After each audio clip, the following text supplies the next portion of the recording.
تو میں نے کہا نمبر پلیٹیں بدلنے سے تو تبدیلی نہیں نہ آتی, انجن تو سارا وہی ہے, بندے وہی ہیں, وہ صرف جماعتوں کا لیبل بدل بدل کے آ جاتے ہیں. کیا بات کرتے ہیں آپ, اس طرح بھی کبھی ہوتا ہے.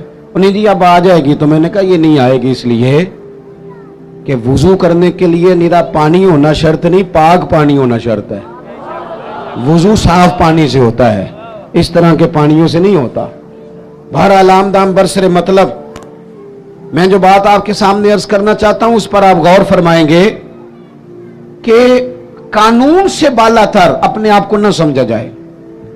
ہم سے اگر کبھی کوئی کمزوری ہو جاتی ہے, کسی مقام پر ہم کوئی غلطی کر بیٹھتے ہیں, اس کا اعتراف کر لینا, اس کو مان جانا, اس کو تسلیم کرنا سیکھیں. ہمارے گھروں کے اندر جنگ لگی ہوئی ہے, اس لیے کہ ساس کہتی ہے میں تو غلطی کر ہی نہیں سکتی, اور اگر لوگ ہمارے یہاں غلطی کا اعتراف کرتے بھی ہیں تو اتنا جارحانہ ہوتا ہے کہ وہ لگتا ہے غلطی نہیں, وہ تو ڈنڈا چل رہا ہے. بہو کہتی ہے اماں کی ساری غلطیاں میں تو کر ہی نہیں سکتی. اپنے آپ کو تسلیم کے کٹہرے میں لائیں, ماننا سیکھیں. اگر کسی جگہ آپ محسوس کرتے ہیں نا کہ یہاں میں بھی بھول گیا تھا, تو مان لیں. بڑے بڑے لوگ مان جایا کرتے تھے, بڑے بڑے لوگ تھے جو رجوع کر لیتے تھے. تسلیم کرنے کا, مان لینے کا مزاج بنائیں. آپ کی ضرورت ہے آپ کسی بڑے آدمی کو, طاقتور کو کہہ سکیں کہ تو مان جا, تیرے اندر یہ کمزوری ہے. کوئی مانتا ہے؟ ہم مانتے ہیں. ہاں نہ تو کرو نا. غلطیاں کرتے ہیں کہ نہیں مانتے ہیں. پھر میں نا ایک دفعہ اپنے علاقے میں موٹر سائیکل پہ ایک دوست کے پیچھے بیٹھا ہوا تھا,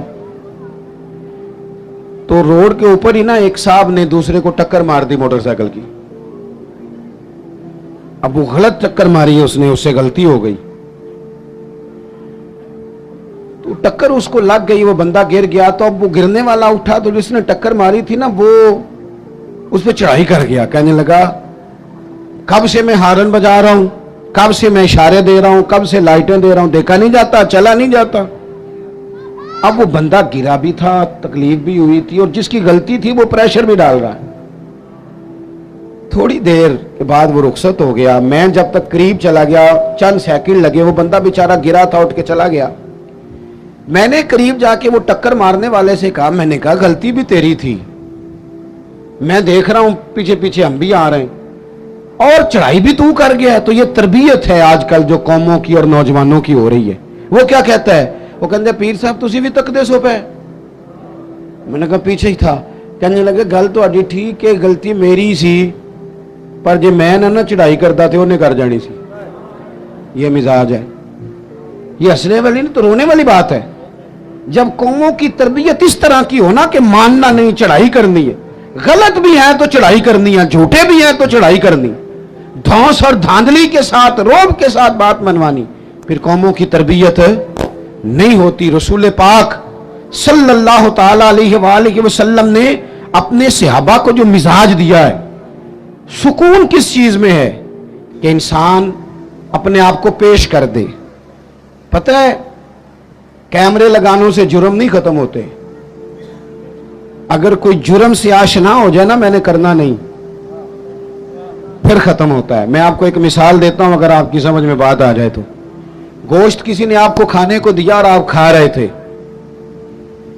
2-4 لقمے آپ نے کھائے, بڑا مزہ آیا. پھر کسی نے نا بڑا مزہ آیا, لذیذ لگا آپ کو کھانا, پھر کسی نے کان میں کہہ دیا یہ صدقے کا ہے.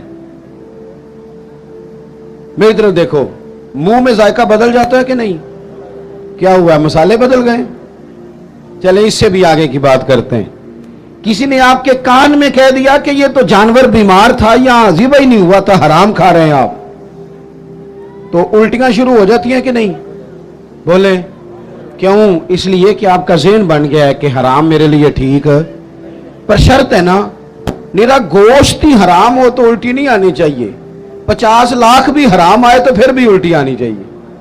ہم نے نا کچھ چیزوں کے لیے اپنا ذہن بنایا ہے کہ حرام کھانا نہیں. تو اگر حرام, وہ ایک دوست ہمارے بات سنانے لگے, کہنے لگے ایک آدمی کو نا ایک مہنگا سا جوتا پڑا ہوا گلی میں مل گیا, پر 1 پاؤں ملا. تو وہ ڈھونڈنے لگ گیا, کس کا ہے, کس کا ہے, کس کا ہے, کس کا ہے, ڈھونڈنے لگ گیا. تھوڑی دیر آگے جا کے نا, تو دوسرا پیر بھی مل گیا, پر اس نے بندہ ڈھونڈنا بند کر دیا.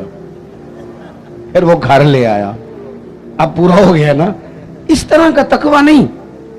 آپ وہ شریعت کے ہر حرام کو حرام سمجھیں.